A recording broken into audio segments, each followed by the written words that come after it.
how to make track changes in your manuscript. First, go to Review, turn on Track Changes. Pay attention to this drop-down box. It has different options: simple markup, all markup, or no markup. Let's choose all markup first.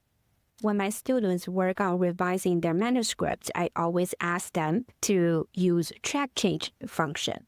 This is because as a dissertation committee chair, it will be much easier for me to see which changes you have made. For example, I want to delete this word, sample, click delete, and if I choose all markup, it shows that this word is deleted. But when you make a lot of changes, for example, I'm going to move this paragraph to here.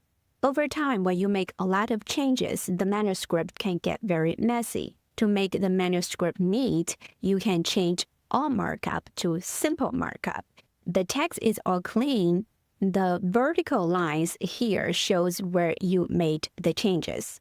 You can use this simple markup as you work on your revision and send this version of manuscript to me, and do not turn off track changes because your manuscript can be over 100 pages. When you send 9 versions of manuscript, that means I have to read your 100 pages manuscript 9 times, and every time I have to read from the start. Sometimes I only want to focus on the changes you made to the manuscript and how you have addressed my feedback. Once the dissertation chair gives you a go that you can share the manuscript with your dissertation committee members or submit the manuscript to our department chair, this is where you turn off track changes, and you also need to clean up all track changes. To do that, I usually turn on all markup, and then I check every change that I made and use accept and move to next.